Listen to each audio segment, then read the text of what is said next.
Historia y más. El estudio Humanizatis, un espacio para la divulgación de las comunidades. Hola, muy buenas tardes a todos quienes nos ven y escuchan a través de nuestra página de Facebook, Estudio Humanitatis Radio. Les damos la más cordial bienvenida a esta nueva emisión de su programa de divulgación de humanidades y artes, también a quienes nos escuchan a través de www.radiomorir.com. Sean bienvenidos. Hoy tenemos un programa por demás interesante con un invitado muy especial que nos va a platicar de un tema entre novedoso en el contexto de la filosofía para nuestro ámbito y que sin duda desde su experiencia y sus investigaciones pues saldrá un programa muy interesante. Alejandro, buenas tardes. ¿Qué tal, profesor? Buenas tardes a todos. Bienvenidos a una nueva emisión de Estudio Humanitatis Radio. Bueno, ¿qué tenemos para hoy, profesor? Pues antes de los eventos culturales, agradecemos a todo el público que le ha dado like y que nos sigue en nuestra página de Facebook, también a quienes se han suscrito a la plataforma de YouTube, a nuestro canal, donde pueden ver y descargar los videos de las entrevistas que hemos realizado ya más de un año de emisiones al aire. Sigan apoyándonos por favor con la difusión de nuestros contenidos, compartan nuestros videos para llegar cada vez a más personas. Y pues reiteramos la invitación para asistir al seminario organizado por el Doctorado en Historia Iberoamericana, titulado Seminario Espiritualidad y Religiosidad en el Mundo Hispano, siglos XVI al XIX. Este seminario se llevará a cabo en distintas fechas a lo largo del mes de agosto y del mes de septiembre en las instalaciones del Centro Universitario de Ciencias Sociales y Humanidades. El afiche publicitario está ya en nuestra página, donde podrán ustedes consultar toda la información. Y a propósito del tema del día de hoy, Alejandro, ¿a quién tenemos en la sección Recordando a? Bueno, en nuestra sección tenemos a Bertrand Arthur William Russell. Él nace el 8 de mayo de 1872 y muere el 2 de febrero de 1970. Fue un filósofo, matemático, lógico y escritor británico, ganador del Premio Nobel de Literatura. A principios del siglo XX, Russell encabezó la revuelta contra el idealismo británico, Es conocido por su influencia en la filosofía analítica, junto a Gottlob Frege y su compañero G. A. Moore, y su alumno William Wittgenstein. Anne Whitehead, coautor de su obra Principia Mathematica, apoyó la idea de una filosofía científica y propuso aplicar el análisis lógico a problemas tradicionales, como el problema mente-cuerpo o la existencia del mundo físico. Su ensayo filosófico sobre la denotación ha sido considerado un paradigma de la filosofía. Ese fue nuestro Recordando a, profesor. Muy bien, pues a propósito precisamente de filosofía analítica y para hablarnos del tema, los problemas de la filosofía analítica de la medicina, contamos con la grata presencia del doctor Rafael Ambriz González. Él es profesor asociado en el Departamento de Filosofía por la Universidad de Guadalajara, es doctor en filosofía por la Universidad de Birmingham, maestro en filosofía de la ciencia por the London School of Economics and Political Science y licenciado en filosofía por la Universidad de Guadalajara. Sus temas de investigación conciernen a la filosofía de la medicina y de la psiquiatría, con especial énfasis en el papel de los aspectos biológicos en la ontología de las condiciones psiquiátricas. Su experiencia impartiendo clases es amplia, ha impartido clases en distintos niveles en México, Perú e Inglaterra, ha participado también en la Universidad Nacional Mayor de San Marcos en Perú, en la UDG, en el Instituto de Filosofía, y pues también ha participado en varios congresos a nivel internacional, por lo que tiene una amplia experiencia en estos temas. Doctor Rafael Ambriz, bienvenido, buenas tardes. Muchas gracias. Seguro que sí. Si se puede acercar un poco. Sí. Ahí está, gracias. Y pues bien, bueno, es un honor tenerlo aquí y le agradecemos que haya aceptado la invitación a compartir con nosotros parte de su experiencia en investigación en este campo. Y pues antes de empezar, le recordamos a todo nuestro público que el chat de Estudio Humanitatis Radio en Facebook está abierto. Pueden dejarle saludos, comentarios, preguntas a nuestro invitado. Seguramente él las responderá de muy buen agrado. Y para empezar, ¿nos podría platicar desde su perspectiva cómo es que se puede considerar la medicina como un objeto, un campo de investigación o reflexión para la filosofía, así como de entrada? Sí, bueno, hay, creo que lo que, digamos, algo que compartimos los filósofos de la medicina y los médicos es un interés peculiar por el dominio de la salud y la enfermedad, por este, digamos, por este parte de la realidad que tiene que ver con la salud y la enfermedad. Y hay, pues, un montón de interrogantes que surgen a partir de estos fenómenos, ¿no? Que son, pues, de interés filosófico. De entrada, por ejemplo, bueno, la noción de salud y enfermedad, ¿no? ¿Qué exactamente es una enfermedad y qué exactamente es salud, por ejemplo, ¿no? Y además de estas cuestiones, pues, muy generales, que tienen que ver exactamente, digamos, más generalmente con el ámbito, con el dominio de la salud y enfermedad, pues también hay en la filosofía de la medicina, pues, interrogantes que tienen que ver específicamente con la práctica médica y con la investigación médica, ¿no? Es decir, con la parte clínica, digamos, de intervención a nivel de los pacientes, de los médicos, y con la investigación en las ciencias básicas de la medicina, ¿no?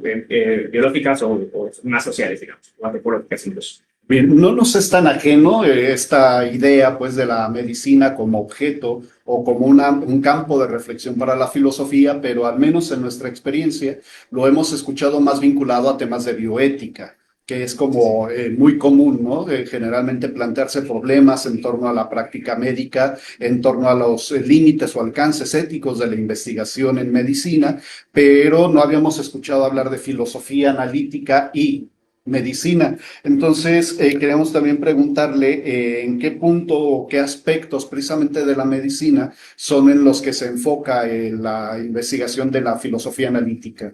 Sí, bueno, hay, digo, incluye la ética, hay, por ejemplo, cuestiones, y digamos, seguramente hay investigación bioética con algo así como metodología analítica, y también hay otras cuestiones de intersección entre la ética y la epistemología, como el estudio, digamos, de la injusticia epistémica, que bueno, igual podemos hablar después sobre eso, dentro del contexto de la salud, del cuidado de la salud, ¿no? Entonces, bueno, ahí es como esas partes éticas también, pero hay también una buena parte de investigación en filosofía de la medicina y la psiquiatría, que tiene que ver con aspectos, pues, metafísicos y epistemológicos sobre la medicina. Tanto sobre la enfermedad como tal, digamos, como esta idea general de enfermedad y salud, como con la investigación médica en particular, ¿no? Por ejemplo, hay investigación filosófica respecto a lo que se llama en medicina, la medicina basada en evidencia, ¿no? Por ejemplo. Y y esta investigación tiene que ver con, bueno, analizar, evaluar los métodos mediante los cuales se obtiene la evidencia empírica por parte de las ciencias médicas, ¿no? Bueno, hay autores que van ahí, digamos, definiendo algunas tesis al respecto, ¿no? Específicamente en contraste con lo que se piensa dentro de la medicina sobre estos métodos, ¿no? Para obtener la evidencia. Y así hay otros ámbitos. También hay mucha investigación respecto a cómo se puede entender la causalidad apropiadamente dentro del contexto de la investigación médica, por ejemplo, ¿no? Digo, hay una alusión constante a la noción de causalidad y asociación como dos nociones diferentes dentro de la medicina, y a los filósofos a algunos pues, les ha importado mucho pues determinar de qué exactamente se trata las afirmaciones o las postulaciones sobre causalidad dentro de la medicina, que ha sido un gran problema por ello. Y así hay más, ¿no? Problemas, pero esos son como solo algunos. Otros, pues más bien metafísicos, del tipo de qué es una enfermedad, ¿no? O cosas por el estilo. Se antoja entonces un campo muy amplio, sobre todo porque pues la medicina, al decir medicina, pues está entre la investigación farmacológica, la investigación en cirugía, que además es un campo también muy amplio, la investigación también en términos de epidemiología, en fin, es un campo sumamente complejo porque además se involucran aspectos de carácter propiamente humanos, ¿no? Es decir, cómo interactúa el paciente, cómo se piensa a sí mismo el paciente, entre otras cosas. Antes de cederle la palabra a Alejandro, que también quiere hacerle algunas preguntas, a Darío Duarte, un radio ciberescucha ya asiduo, nos manda saludos también al equipo de trabajo de Estudio Humanitatis Radio, también a nuestro invitado, obviamente, y Carlos Sánchez, que también manda un fuerte saludo, un fuerte abrazo y saludos. Muchas gracias por escucharnos. Y Alejandro, por favor. Bueno, recordar a quienes comienzan a sintonizarnos, estamos charlando con el doctor Rafael Ambriz, estamos hablando de los problemas de la filosofía analítica en la medicina. Ahí me interesaría preguntar, ya hablando de la medicina como una ciencia, ¿también hay algún acercamiento de la filosofía analítica desde la filosofía de la ciencia, pensando, digamos, en la metodología, como usted ya nos platicaba en la introducción, de lo que es esta cuestión de ese acercamiento de la filosofía analítica hacia la medicina? ¿También hay un acercamiento desde esa parte, digamos, de la filosofía de la ciencia? Sí, digamos, en general la filosofía de la medicina se considera dentro del campo de la filosofía de la ciencia y además digamos, ha habido algunos intentos de conectar problemas clásicos, digamos, de la filosofía de la ciencia. En el caso de la filosofía de la ciencia se trata de una disciplina relativamente reciente, digamos, lo que ahora entendemos como filosofía analítica de la ciencia es relativamente reciente. Entonces, los problemas clásicos van a ser problemas de los 60, 50, ¿no? Y, por ejemplo, hay un intento, por ejemplo, de John Worrall, bueno, no un intento, una propuesta como tal, en la que el artículo de hecho se llama la medicina se encuentra con la filosofía de la ciencia, ¿no? Y específicamente en ese artículo se enfoca en analizar un tipo de estudio en medicina que se llama estudio controlado autorizado, que es, bueno, el gold standard, el estándar de oro respecto a la obtención de evidencia, ¿no? Pues un poco lo que se pregunta es, lo conecta, digamos, con los problemas generales sobre la evidencia. ¿Qué cuenta con evidencia específicamente, por ejemplo, en medicina, ¿no? En las ciencias biomédicas o sociomédicas? Y entonces, bueno, eso es justamente un intento de conectar un problema específico de la medicina, ¿no? Con un problema clásico de la filosofía de la ciencia. Pero en general, pues, bueno, se entiende que la filosofía de la medicina forma parte del dominio, digamos, de la filosofía de la ciencia, ¿no? Y sí, y ahí también no solamente Worrall trata de conectar ese problema clásico con la medicina, sino que además pues explora nuevos problemas, digamos, ¿no? Específicamente relacionados con la medicina basada en evidencia. Armando Lavalle le manda saludos, dice saludos a Iván desde CDMX, Saludos. en Ciudad de México. Bien, a propósito de esto, y bueno, es algo que de repente nos fue como apareciendo en las fuentes que estuvimos consultando para la entrevista, y estaba precisamente un tema del carácter científico o no científico de la medicina, a propósito precisamente de esto que acaba de comentar, porque parece que no queda, para muchas personas, al parecer no queda claro si la medicina puede contar como ciencia o no puede contar como ciencia. Ese es un arte que utiliza recursos o producciones de las distintas ciencias, la química, la biología, etcétera, o si es efectivamente ciencia. ¿Qué perspectiva tiene usted respecto a esa cuestión? Sí, digo, seguramente, digamos, voy a acudir al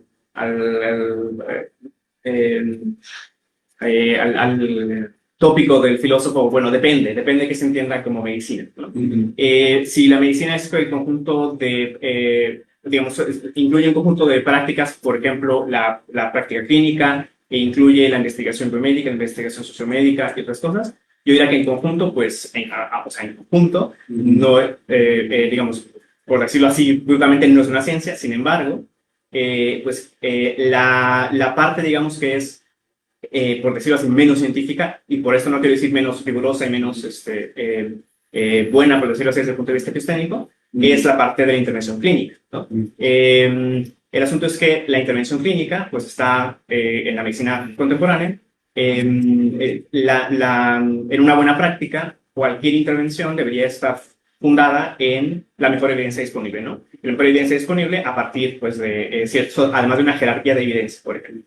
Entonces, yo diría, claro, la práctica clínica como tal quizá no cuenta como ciencia en el sentido de que, pues, por decirlo así, no hay una implementación estricta, rigurosa de algo así como un método científico, pero esa práctica está nutrida de conocimiento que proviene de ámbitos que sí son, por decirlo así, completamente científicos, ¿no? Obviamente, aquí pues podemos entrar en la discusión de qué cuenta como ciencia o no. Lo que diría es que digamos que si lo vemos desde una perspectiva sociológica, pues las ciencias biomédicas y las ciencias sociomédicas definitivamente se cuentan dentro de lo que actualmente se entiende como ciencia, ¿no?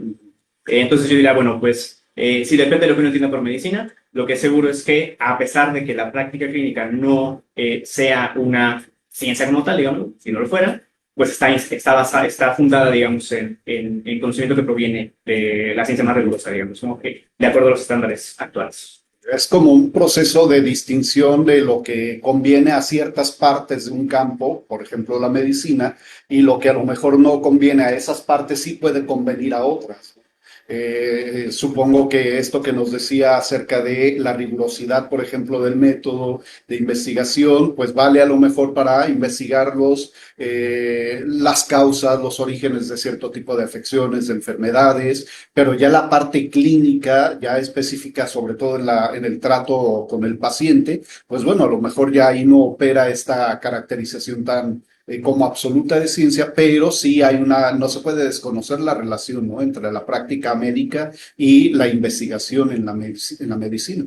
Sí, sí, un poco estaba pensando que, o sea, digamos, cuando yo hablaba de práctica médica me refería como,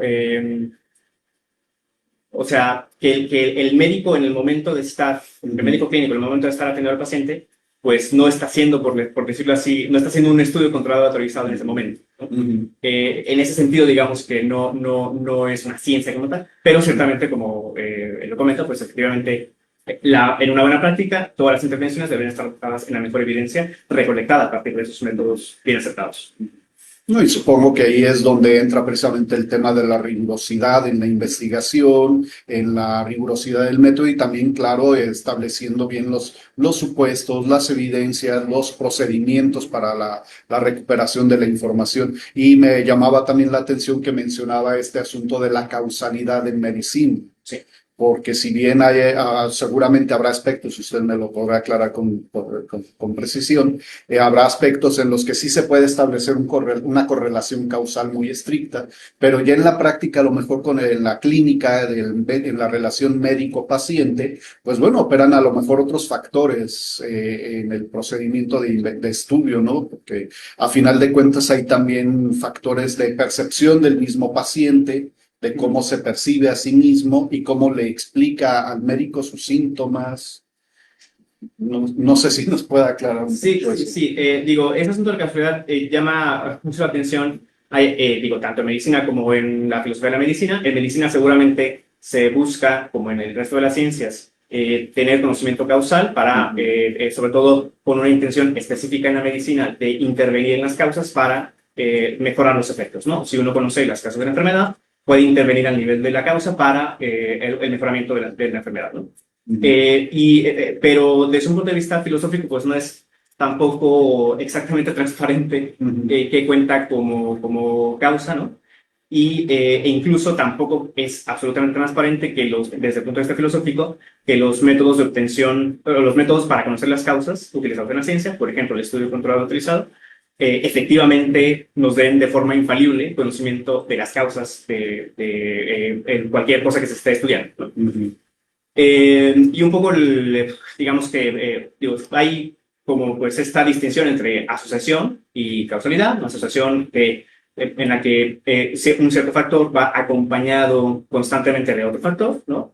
Y nada más, ¿no? No hay ninguna afirmación mayor al respecto de la relación que tienen esos dos factores. En el caso de la causalidad, pues hay una relación distintiva especial, ¿no? No solamente en el sentido de que van juntitos, sino en el sentido de que pues, uno causa al otro, ¿no? Y luego, pues bueno, por supuesto no se puede preguntar, bueno, ¿qué significa eso? Dependiendo de la noción de causalidad que le convenga, digamos, al filósofo para sus intereses filosóficos, pues va a decir una u otra cosa, ¿no? Pero una de las cuestiones digamos, que se intenta evitar en la investigación sobre las causas en la medicina es distinguir o erradicar los factores de confusión, digamos. Es decir, si uno observa un efecto, ese efecto, claro, uno puede imaginarse que está causado por un montón de cosas, y la idea es que pues en el estudio, que por ejemplo en el estudio controlado autorizado, se observe cuál es el factor que efectivamente causa al efecto y no un factor que está asociado con el efecto, pero que simplemente es una asociación, digamos. Y en relación a eso, pues se tienen una serie de medidas para evitar que el efecto observado parezca producido por algún factor que no es realmente el factor causal, digamos. Es decir, que sea un factor de confusión, por decirlo así. Y lo que puede pasar efectivamente en una clínica con médicos, pues es que en ese momento no tiene forma, digamos, de distinguir que el efecto está causado por una o por otra cosa. Y claro, puede simplemente, con base en su observación, pues ser presa, por decirlo así, de los factores de confusión, por decirlo así, ¿no? Me refiero a la intervención clínica cuando habla cara a cara con el paciente, ¿no? Pero en la investigación se trata de evitar eso definitivamente, ¿no? Y bueno, ya obviamente el asunto más filosófico propiamente, pues es determinar pues qué es una causa, ¿no? Que tampoco es algo, no hay demasiado consenso específicamente en la filosofía de la medicina al respecto, ¿no? Y podemos hablar un poquito más de eso, sí es pertinente. Sí, incluso podríamos dedicarle también un programa en sí mismo al tema de la causalidad en ciencia, porque parece que es una de las cuestiones que al menos en la epistemología está siendo muy debatido, ¿no? Sí. Sobre todo dependiendo, claro, de ciertos niveles, en particular ya desde la física teórica, la física cuántica y otros ámbitos de las ciencias duras, la mecánica. Antes de cederle la palabra a Alejandro, hay más saludos. Kenia Carrasco, que es también una radio ciberescuche ya asidua, a quien le agradecemos que nos continúe siguiendo en nuestro programa. Dice saludos a todos, felicitaciones por el programa. Gracias, Kenia Carrasco. Y Carlos Sánchez le hace una pregunta. Dice, ¿qué otra literatura, aparte de Mario Bunge, Filosofía para Médicos, conoce que esté en castellano? Y felicita por el programa. Sí, gracias. En principio yo no conozco el trabajo de Bunge, entonces no puedo recomendarlo en el sentido de que no lo he leído, no estoy al tanto de la carrera de trabajo. Y en segundo lugar, en español conozco bastante poco. Realmente lo único que conozco yo en español es este libro que publicó recientemente el Instituto de Investigaciones Filosóficas. Creo que una de las editoras es Atocha Licera. Igual por ahí se lo puedo pasar al profesor Rojo para que, no sé, lo comparta con... escucha lo que sea, o yo de alguna manera lo hago llegar. No, pero es el único que conozco. Creo que se llama Aportaciones a la Filosofía de la Medicina desde México, una cosa así, se llama el libro. Y es gratuito, es acceso libre, entonces igual se puede buscar así como Filosofía de la Medicina, Instituto de Investigaciones Filosóficas, y seguramente saldrá por ahí el PDF. Sí, ahí está la referencia. De hecho, comentábamos fuera del aire que para prepararnos para la entrevista fue muy difícil encontrar referencias y casi todas nos remitían precisamente a este libro que mencionan. Sí. Y ya de ahí en más, casi todas las referencias incluidas en ese libro nos remitían a bibliografía, literatura en habla inglesa. Sí, la mayoría de la literatura en la filosofía de la medicina está en inglés, o sea, pero abrumadoramente mucho, pues. O sea, hay muy pocas cosas que yo conozca que están en español, específicamente respecto a la filosofía analítica. Lo que nos habla de que el trabajo del doctor Rafael Ambriz pues es parteaguas en la investigación en México en torno a estos temas, ¿no? Digamos, no sé si parteaguas, pero ciertamente no es un tema demasiado, o sea, cada vez está ganando más popularidad, digamos, entre los filósofos, pero ciertamente no es muy popular, digamos, todavía, ¿no? Sí, no es muy frecuente encontrar estos temas. Muy bien, Alejandro, sobre todo porque, como ya comentaba el profesor Rofo, asociamos muy fácilmente la práctica de la medicina y la filosofía solamente desde la bioética, ¿no? Que es un campo que sí ya lleva algo de tiempo siendo muy estudiado y que sí hay mucha bibliografía. Pero bueno, esa sería otra invitación para el doctor Ambriz, a ver si nos puede apoyar a lo mejor con una charla sobre bioética. También sería interesante porque no hemos tenido ninguna, si mal no recuerdo, profesor. La de la doctora Patiño. La de la doctora Patiño, es cierto. Pero ella nos habló de los comités de bioética. Ajá, es cierto. Pero perspectivas de la ética, desde la médica, desde la filosofía analítica, no sé si hubiera algo relacionado con ello. De bioética, digo, tampoco tengo absolutamente claro, digamos, los límites del dominio de la bioética, pero respecto a ética, específicamente en su intersección con la epistemología, como se le quiere ver a este problema, hay investigación reciente, ¿no? Específicamente lo que concierne la injusticia epistémica en el contexto del cuidado de la salud, ¿no? Este concepto de injusticia epistémica que surge, digamos, a partir del trabajo en filosofía, a partir del trabajo de Miranda Fricker, y que, bueno, ha tenido digamos, se ha utilizado ya bastante en ciertas disciplinas filosóficas y llegó, digamos, también a la filosofía de la medicina. Muy bien. Alejandro. Pues bueno, muy interesante la charla. Recordarles a quienes comienzan a sintonizarnos, estamos charlando con el doctor Rafael Ambriz, estamos charlando sobre filosofía analítica y medicina. Ahí me interesaría preguntar sobre el campo de la tanatología, principalmente porque recordaba un texto que leí, que de hecho nos proporcionaron de regalo cuando yo ingresé a la carrera de filosofía, un texto publicado por el Departamento de Filosofía de la UDG, donde se abordaba el problema de la muerte desde la filosofía, en relación con, digamos, cómo se definía la muerte desde la medicina y cómo se definía la muerte desde la filosofía, ¿no? Pensando ya en un análisis más desde la filosofía del lenguaje. ¿Nos podría hacer alguna aportación en el caso de la tanatología? ¿Cómo es que se introduce ahí el tema de la filosofía analítica pensando ya más en el lenguaje? Sí, yo fíjate que no conozco nada, yo no conozco nada de filosofía analítica que hable sobre este asunto de la tanatología o la muerte. Seguramente lo hay, porque digo, seguramente este asunto de la definición, digamos, operativa como tal de muerte en medicina suscitará algunas incomodidades algunas preocupaciones filosóficas, ¿no? E incomodidades también. Pero no tengo familiaridad con ningún texto así. Y un poco relacionado con el asunto de la filosofía perdón, del lenguaje, también igual convendría hacer una clarificación aquí. La filosofía analítica de la medicina es analítica, digamos, no en el sentido nada más de que se inspira, por decirlo así, en los problemas clásicos iniciales, por decirlo así, históricos de la filosofía analítica, entre ellos los que conocen al lenguaje, sino más bien en el sentido de que aplica algo así como, como métodos característicos, digamos, de la filosofía analítica, ¿no? Por ejemplo, la defensa de ciertas ideas por medio de argumentos, de una forma rigurosa, partiendo de ciertas condiciones académicas, etcétera, ¿no? Un poco más por allí iría la asociación, digamos, de analítica hacia la filosofía de la medicina, ¿no? De la que estoy hablando. Pero sí, sobre la tecnología no tengo demasiada noticia. Y respecto a la filosofía del lenguaje, que un poco ya estaba en la pregunta, pues sí, tampoco he visto yo, no conozco, digamos, como algún filósofo de la medicina que haya abordado algún problema particular de la filosofía de la medicina a partir o inspirado por algún problema de la filosofía de la medicina. No lo conozco. Yo lo recordaba porque había leído el texto y me pareció interesante eso.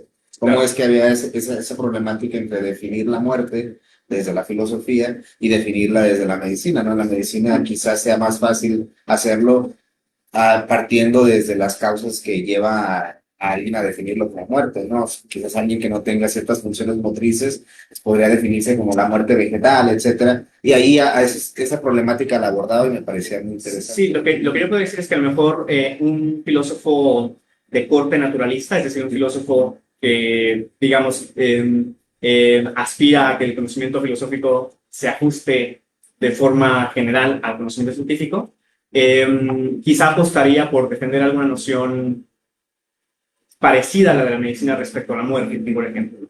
Y a lo mejor un filósofo que no es naturalista, pues diría, pues bueno, hay más cosas que solo el cese de las funciones vitales, por decirlo así. Mi gusto personal, más allá de gusto, obviamente hay algunas razones por ahí, pues yo me iría, vamos, no alcanzo a ver en este momento algunas cosas que sean más interesantes que decir, bueno, pues es el cese de las funciones vitales, la muerte, ¿no? Sí, sí. Pero seguramente, digo, no he estudiado al respecto, entonces seguramente habrá algunas cosas que habría que abordar por ahí.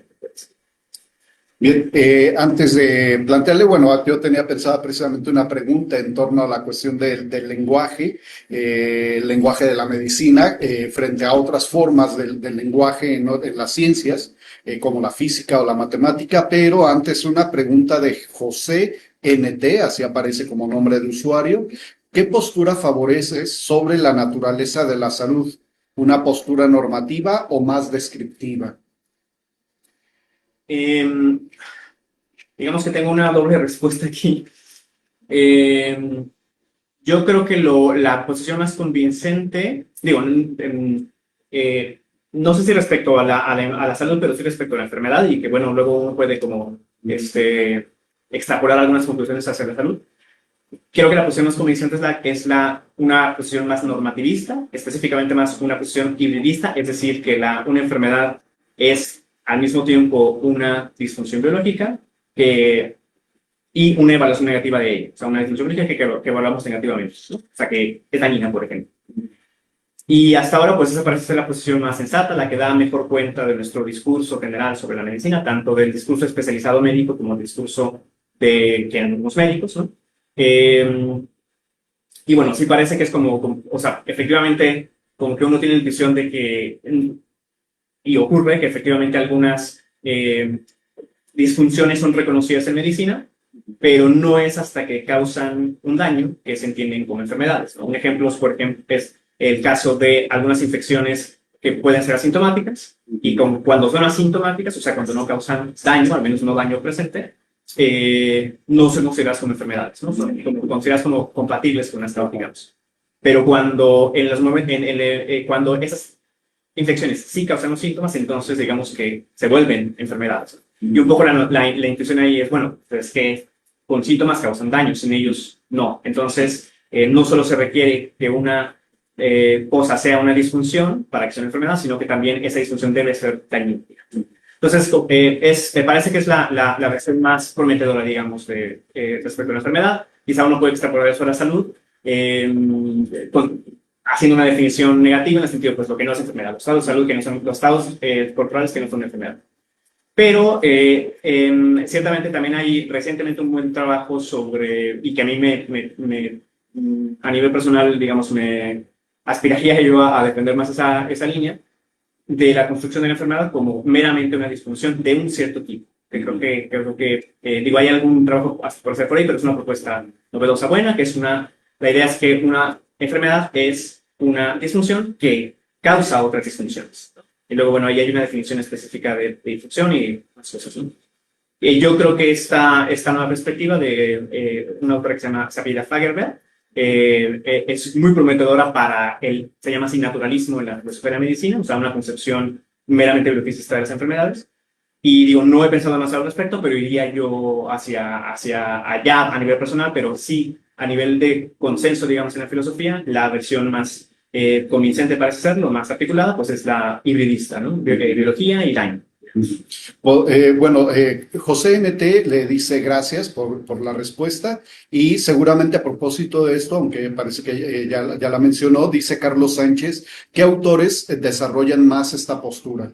La postura hibridista. Clásicamente la desarrolló Jerome Wakefield, un psiquiatra filósofo estadounidense. Ajá. La versión naturalista clásica es de Christopher Bors. Y la que mencioné yo ahorita, más reciente, por la enfermedad como una disfunción que causa más disfunciones, una autora que se apellida Fagerberg. Y es muy reciente esta propuesta, es del año pasado. Bien, pues ahí está la respuesta para Carlos Sánchez y José NT, volver a preguntar, no hay ningún problema, al contrario, pues este programa está precisamente para generar diálogo, para generar apertura y difusión. Dice, ¿cómo distingues enfermedad de discapacidad?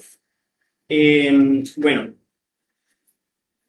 digamos, hay un sentido en el que ambas son enfermedades, o sea, que una condición como la diabetes y una condición que tiene que ver con discapacidad son enfermedades, que es un poco la manera en que se trata en una buena parte de la filosofía de la medicina. Digamos que los estados corporales que no son compatibles con salud, esos son enfermedades.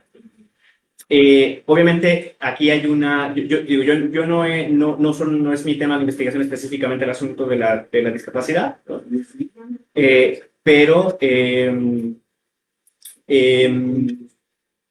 Perdón, yo diría que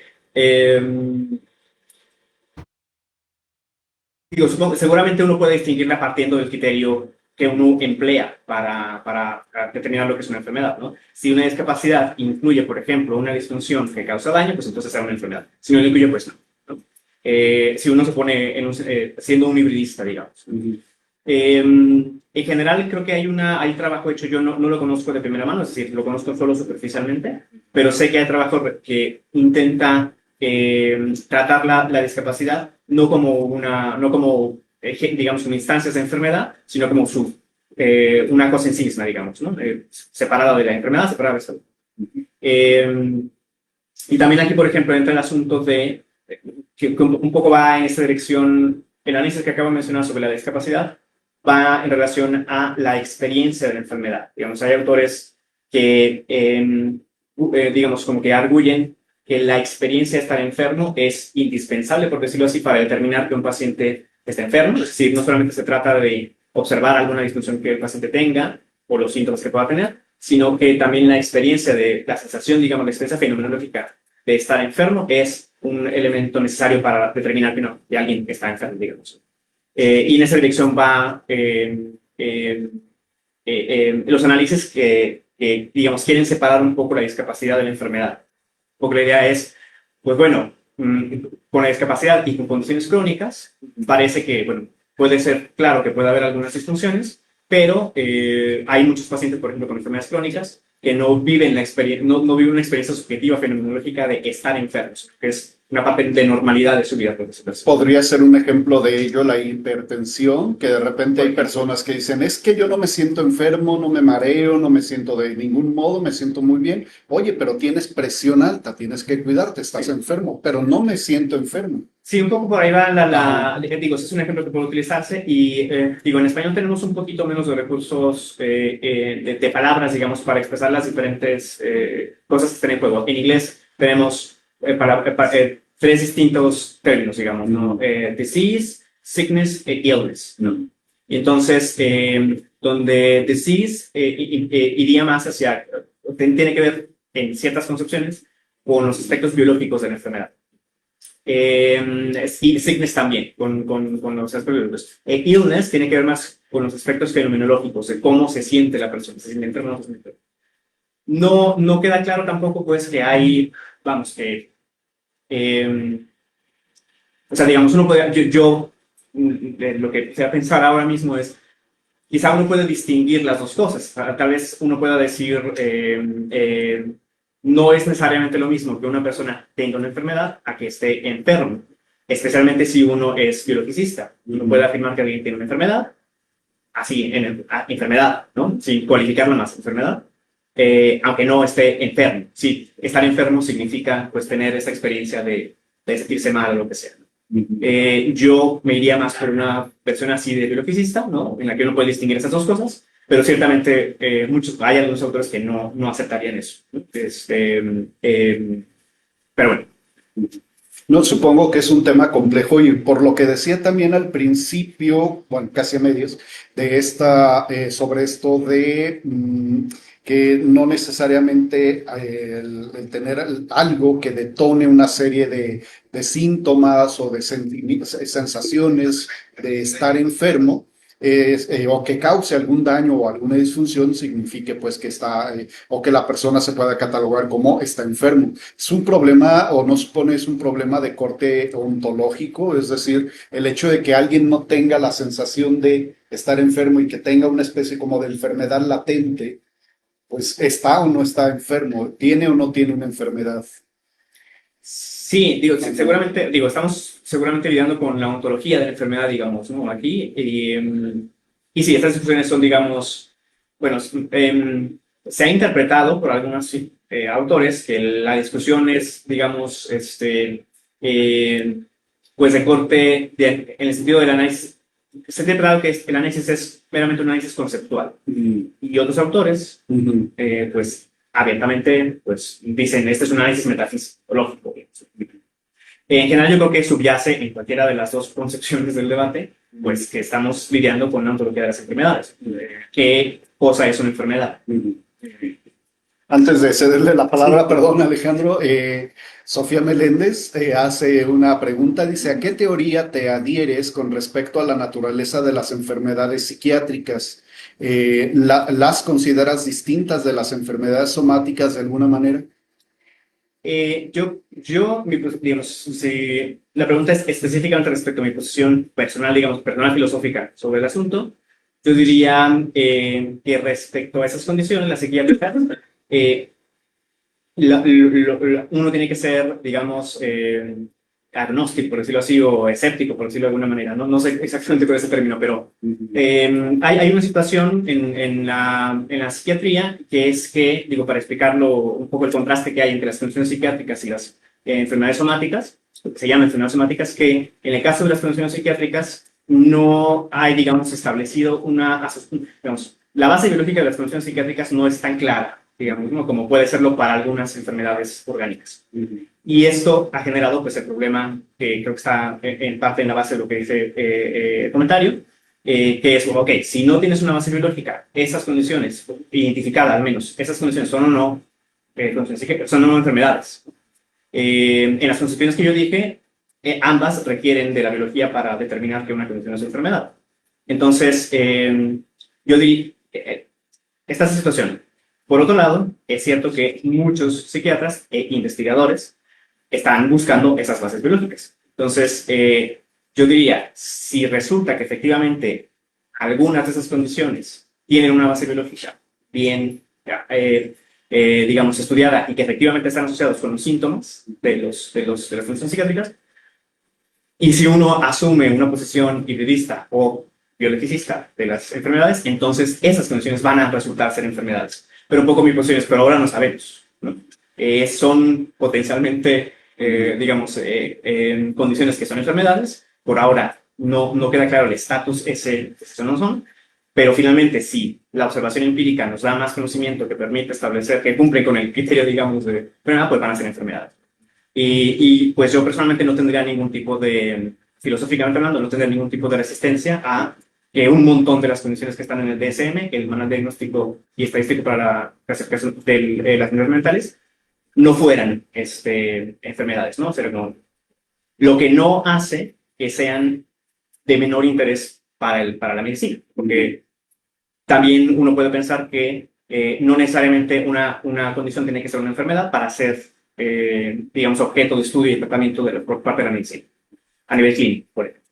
Muy bien. Alejandro, pues yo iba a preguntar algo cercano al respecto a la psiquiatría y la psicología como ciencias médicas, o bueno, identificadas como ciencias médicas. En el caso de su metodología, desde el rasero de la filosofía analítica, ¿cumplirían de alguna forma? ¿Están más cercanas a ciencias más sociales o están más cercanas a ciencias médicas rigurosas? La psiquiatría y la Y psicología. la psicología, ajá. Bueno, la psiquiatría definitivamente, la investigación biológica y la investigación social, ¿no? Social en el sentido, o sea, la investigación que utiliza métodos reconocidos de investigación social, definitivamente están dentro, digamos, de la parte biológica de las ciencias biológicas, la parte social cercana, digamos, a las ciencias sociales, por decirlo así. De la psicología, o sea, digamos, yo diría que uno puede como ampliar el catálogo de tipos de investigación que hay, ¿no? O de ciencias que hay. Y yo diría que tanto la investigación médica como la psiquiátrica como la psicológica y por ejemplo, la nutrición caen dentro de la investigación sobre salud, por ejemplo. Y seguramente la psicología y la psiquiatría caen ahí definitivamente. Digo, si lo que uno busca es un criterio de marcación, yo diría que uno puede ampliar, ¿no? Ese catálogo y ponerlas ahí, a todas ellas, sin lugar a duda, digamos. Partiendo de una noción sociológica de ciencia. Estos temas me hacen evocar un libro que alguna vez leí a propósito de Mario Bunge, Filosofía de la Psicología. Él se oponía abiertamente a esta distinción cuasi metafísica entre mente y cuerpo, entre mente y cerebro, y prácticamente en su libro, un libro grueso y complejo de leer, él prácticamente asumía que todo cuanto se pudiera identificar como estado mental se tenía que identificar o más bien fundamental en un estado cerebral. En el caso de la psiquiatría, entonces, esta cuestión de enfermedades psiquiátricas sería también este paradigma de si hay una enfermedad, un trastorno o algo que afecta a la mente, es porque hay necesariamente un trastorno o algo que afecta las funciones cerebrales. ¿Cuál es su perspectiva respecto de la posición de Mario Bunge en torno a esto? Digamos, sin conocer demasiada profundidad la posición de Bunge, en términos generales yo diría estoy de acuerdo, ¿no? al menos inicialmente de acuerdo. Ujú. Pero lo cierto es que o sea, digamos, ha habido una forma de entender el asunto, este asunto de que pueda haber enfermedades mentales sin enfermedad cerebral, o sea, sin una base biológica. Ujú. Pero no parece que, o sea, digamos, también ha habido intentos de derrocar esa analogía, como que esa analogía no es realmente una analogía Ujú. correcta, ¿no? Ujú. Perdón, la analogía es, no lo mencioné, la analogía es con respecto a que uno puede tener problemas de software en una computadora Ujú. sin tener problemas de hardware, ¿no? Entonces, Ujú. en esa analogía, pues sería que las enfermedades mentales serían como problemas de software y los problemas cerebrales como los problemas de hardware, ¿no? Ujú. Pero por una variedad de razones no es obvio que esa analogía se cumple, ¿no? Y entonces como no es tan sencillo simplemente decir, bueno, sí, uno puede tener problemas así, sin problemas mentales, digamos, sin problemas cerebrales. El punto es, desde la ciencia empírica, la ciencia observacional, ¿qué otra cosa puede ser eso que no sea un problema cerebral? Los problemas mentales, Ujú. ¿no? O sea, si la ciencia observacional parte de que lo que existe, por decirlo así, es lo que se mide, lo que se observa, pues entonces, ¿qué va a hacer eso de los problemas mentales si no hay una observación en lo que parece que a nivel cerebral, digamos, que es el órgano que controla las funciones que llamamos mentales, por ejemplo?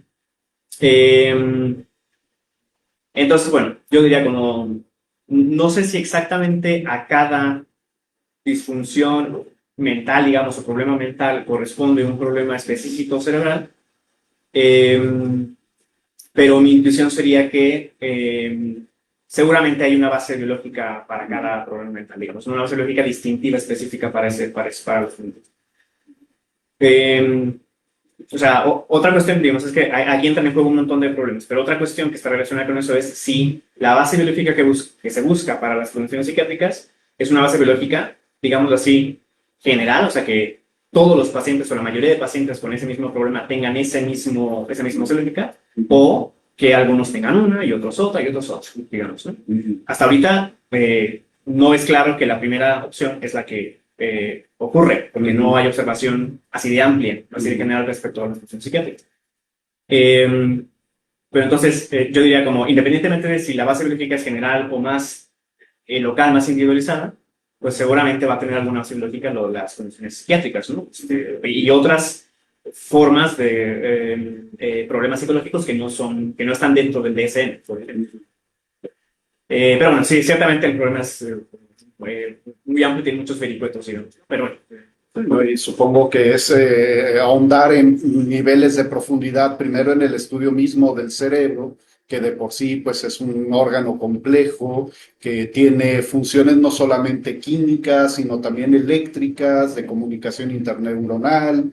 Incluso por ahí recuerdo haber leído un artículo ya hace tiempo sobre la exploración de, a nivel incluso hasta cuántico, precisamente de cómo opera ahí todo el flujo de energía dentro del cerebro, ¿no? Y también las cuestiones genéticas. Sí, digo, esto también entra, es el problema fundamental, o uno de los problemas fundamentales de la filosofía de la mente, ¿no?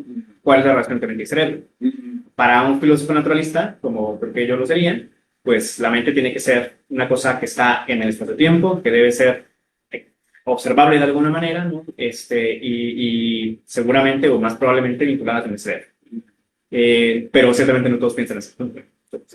Bien, perdón, hay una intervención más de José NT que dice, lo leo así tal cual, yo tengo una pregunta relacionada con lo que dice Sofía Meléndez. Ya comentaste que tienes una postura híbrida sobre la enfermedad somática. ¿No, no puedes decir algo similar sobre la enfermedad psiquiátrica en el sentido de que la enfermedad psiquiátrica es una disfunción psicológica en vez de biológica con efectos negativos? Eh, sí, o sea, digamos, aclaro mi respuesta. Para un hibridista, eso funciona. De hecho, pero funciona en relación a la noción específica de disfunción que tiene el hibridista, específicamente el hibridista al estilo de Wakefield, porque ellos piensan que una disfunción es simplemente la falla de una parte del cuerpo de hacer la función para la que fue diseñado, digamos, esa parte del cuerpo. Y entonces ellos piensan que las funciones psicológicas, ¿no?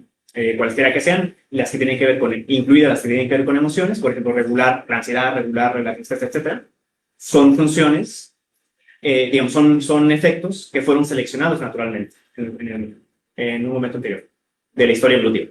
Entonces, si uno parte de esa concepción, pues sí, digamos, sí, claro, patentemente sí sería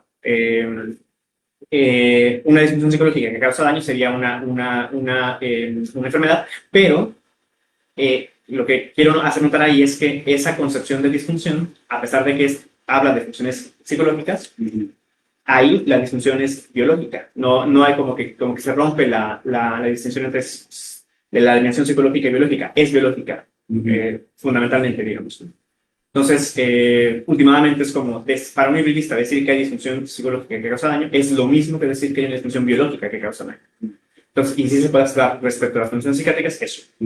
Bien, pues ahí está la respuesta. Y Susana Acuña manda saludos a todo el equipo. Un saludo de regreso, Susana Acuña. Alejandro. Bueno, muy interesante el tema, profesor. Ya comenzamos a meternos en temas ya mucho más complejos que en algunos casos nos tomaría hasta un programa completo.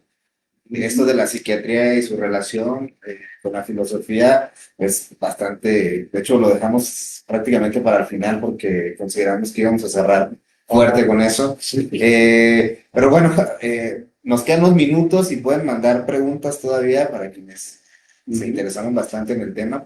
Y por lo pronto, para ir cerrando ya el tema, algunas recomendaciones bibliográficas, ya nos las preguntaba Carlos Sánchez al principio, pero algunas para más bien de carácter introductorio para quienes comienzan a ver estos problemas de la medicina y la filosofía desde la analítica. Sí, fíjate, hay dos problemas con las referencias bibliográficas. Uno, que no hay en español demasiado escrito, y otro problema que tampoco considero que haya buenas introducciones a la filosofía de la medicina actualmente, en inglés. La disciplina es relativamente reciente, tendrá 50 años, una cosa así, ¿no? Y más bien la gente se ha concentrado en producir un montón de textos que abordan los problemas específicos filosóficos que se discuten, que en producir buenas introducciones a la filosofía de la medicina. Pero si la pregunta es de recomendaciones bibliográficas, bueno, una, pues es la que mencionamos hace un momento, de este libro en español publicado por el Instituto de Investigaciones Filosóficas, que si no recuerdo mal se llama así, Aportaciones de la Filosofía de la Medicina desde México, o algo por el estilo. Lo pueden encontrar fácilmente si lo ponen en Google y les sale fácilmente, y es de acceso libre. Y en inglés hay un texto de Jacob Stegenga, que es actualmente trabaja en el Departamento de Historia y Filosofía de la Ciencia de Cambridge, que se llama Cure and Care, Cura y Cuidado. Y es una introducción a los problemas, a estos problemas, un poquito de algunos problemas que hemos mencionado aquí, durante la charla. Cure and Care, de Jacob Stegenga. Bien. Pues, profesor, aprovechando... adelante. No, así nada más rápidamente, dice Carlos Sánchez, ¿tiene algún texto publicado o artículo que al que podamos acceder de filosofía de la medicina? ¿Algún artículo publicado suyo? Sí, algunos en coautoría que están en inglés, igual digo, no recuerdo los títulos exactos de los que están en inglés, ¿no? Pero bueno, igual los puedo compartir en la página o lo que sea. Sí. Y hay otro en español, que tampoco recuerdo el título, pero que está publicado en la revista Aporía. Aporía, Investigaciones Filosóficas. Y es el último número que salió de la revista, antes de que cesara la revista. Lo que podemos hacer, profesor, es cuando subamos el video a YouTube, ahí se pueden poner ligas abajo de la descripción. Sí. Entonces, si el doctor nos hace el favor de mandarnos las ligas, nosotros las podemos subir. El fin de semana nos encargamos de subir el video a YouTube y ahí lo pueden consultar las ligas de las recomendaciones bibliográficas que nos acaba de hacer el doctor Ruiz. Pues bien, estamos ya casi por cerrar nuestro programa, no sin antes agradecerle al doctor Rafael Ambriz por su visita y por este tema tan interesante, complejo, muy amplio y sobre todo novedoso, Sí. ¿no? Sobre todo pensando en que en los ámbitos académicos, al menos aquí en México, pues bueno, nunca habíamos escuchado de filosofía de la medicina desde esta perspectiva.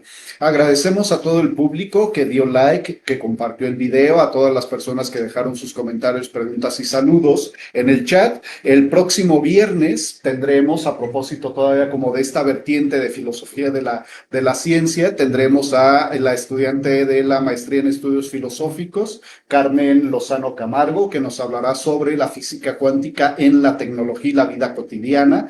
No se lo pierdan, será un programa muy interesante. Y avisamos desde ahora que el viernes 25 de julio no tendremos transmisión en vivo por Facebook, pero por la plataforma de www.radiomorir.com retransmitiremos alguno de los programas. Creo que vamos a retransmitir el de qué hablamos cuando hablamos de mística, de Alejandra Vilés. Pues esto fue Estudio Humanitatis Radio, un programa para la divulgación de las humanidades y las artes. Hasta la próxima.